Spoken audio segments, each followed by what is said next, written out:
Општина Кочани бара од Државниот инспекторат за животна средина да утврди дали фабриката за хартија Paper Mill ги почитува стандардите за работа согласно интегрираната дозвола.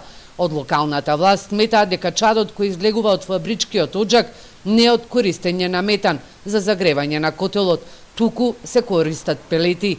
Обврска на оваа фабрика е и да има и прочистителна станица. Ние направивме анализа дека Paper Mill има интегрирана дозвола за загревање на капацитет, односно користење на гориво метан.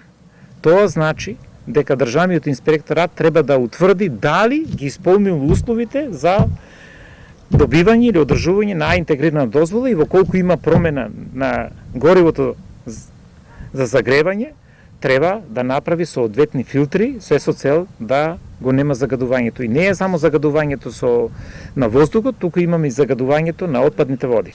Фабриката Paper Mill имала обврски пречистителната станица за отпадни води да изгради до 2019 година, но досега то не го направила. Илиев бара одговорност и реакција од Државниот инспекторат за животна средина. Ние немаме надлежност нити да вршиме контрола, а уште помалку да казнуваме. Значи немаме, според законот, значи ние не смееме да вршиме контрола во фирми каде што има интегрирани дозволи, тоа е надлежност на Државниот инспекторат. Ана Петревска пред неколку дена е назначена за нов директор на Државниот инспекторат за животна средина. За Телма вели дека што ми официјално ќе стапи на функцијата, разрешување на случајот со Paper Mill ќе биде еден од приоритетите.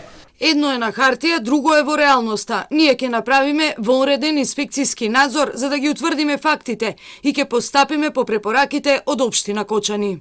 Изминатите години Министерството за животна средина и инспекторатот неколку пати правеа вонредни инспекцијски контроли на фабриката, која што според жителите на Кочани им го загадува воздухот, но и водата која се испушта од овој погон. Граѓанските активисти и жителите на Кочани неколку пати протестираа пред фабриката, барајќи да ги почитува еколошките стандарди.